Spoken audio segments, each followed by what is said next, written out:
All right, we are literally just a couple of days away from the World Championship qualifiers over in Raleigh, North Carolina. Yesterday's previous video, we went over the Omni Heroes, the pros and cons, things like that, and we're still trying to decide and prepare what it is that we're trying to do.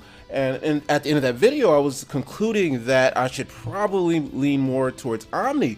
But maybe by the end of this video, after taking a thorough exam of the Neos deck, I don't know, I might feel different. Michael Bowden back here once again, and I am your host, Destiny Hero Mike, baby. And welcome back to D-Time. We're here, baby. It's always D-Time and in more ways than one. And before we get into today's topic, just a super brief announcement. These awesome field centers over at DTimeExclusives.com, they have gone out, so go ahead and place your orders. We got a few of them left, so go ahead and get yours. They're only, what, $19.99, so go ahead and place your orders so we can clear them out, maybe start the next project or something like that. And as always, thank you so much to the D-Time YouTube channel memberships for contributing to this channel. Everything that you guys contribute goes back into this channel.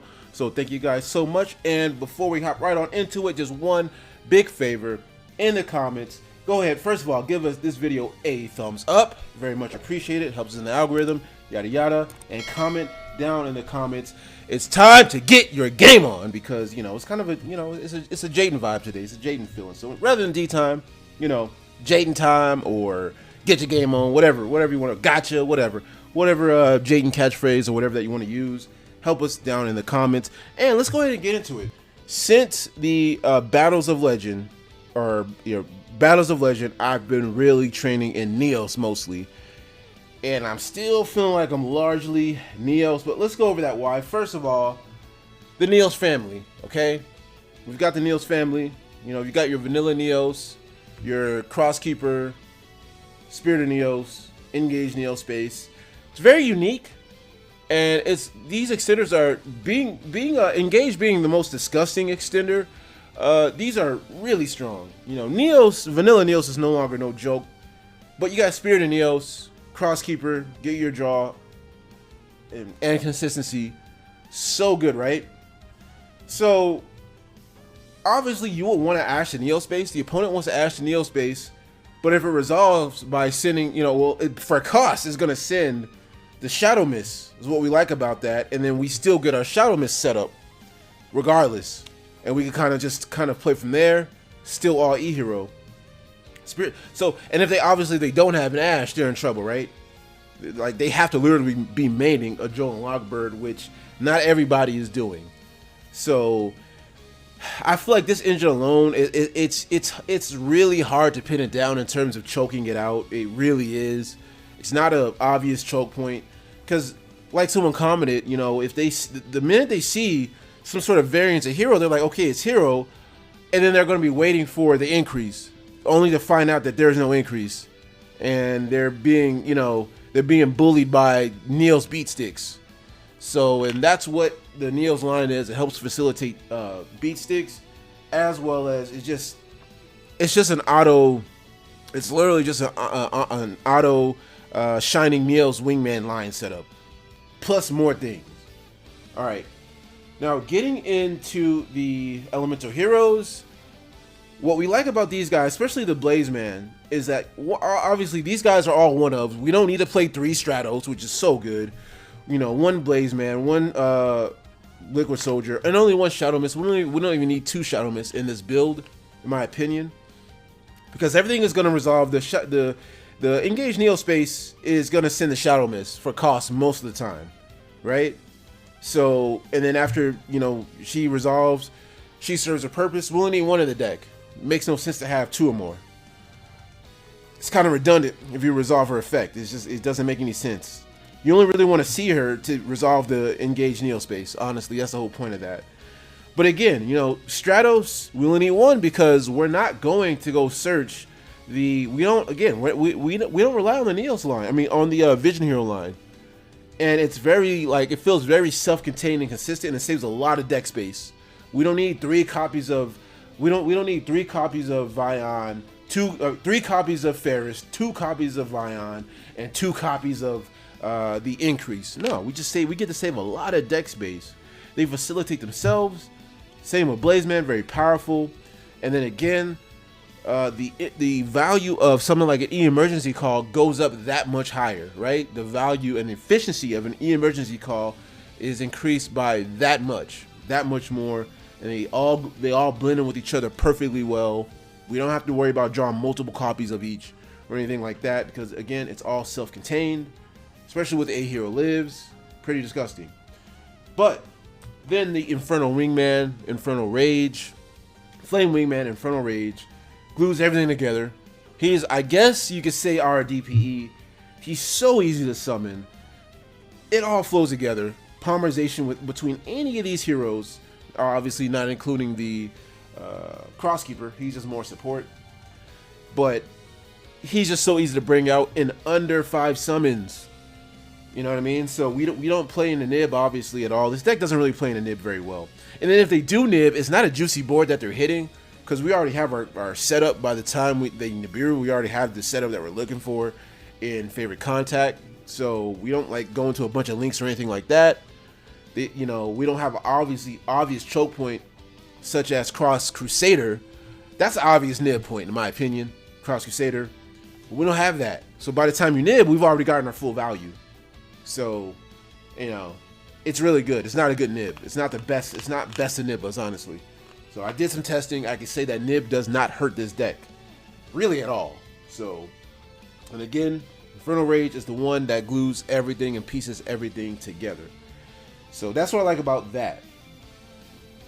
Then getting on into Hero Lives Emergency Call, like I said, the increased value of such Hero Lives into any of these is pretty much going to equal an Infernal Rage. Same with E-Call, pretty much, depending on your hand. Combos very well with your Crosskeeper.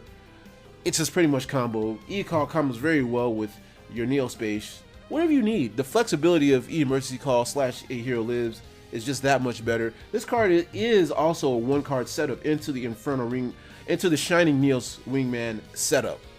So it's just that much better. Feels really good. We love it.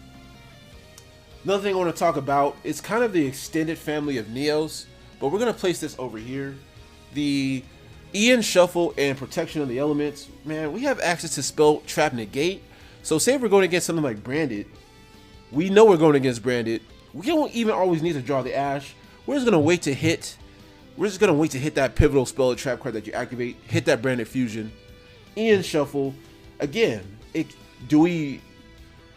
Say we start off with Neo's line, we need the E Hero family, Ian Shuffle. We start off with the E family, and we need to get into the Neo's line, Ian Shuffle. Everything ties in together, the consistency, and how everything is just, you know, intertwined together is just that much better, and feels so good and consistent, not clunky at all. Like I said, there's no clashing in this deck. That's the issue that I have after playing this for a consecutive amount of weeks since the release of this guy. That's the one complaint or that's the one thing I noticed about Omni Heroes, the clashing of the heroes. V Hero, Vision, you know, Vision Hero, E Hero, Destiny Hero. Some of it clashes. It's not always as smooth, and you guys got to be honest.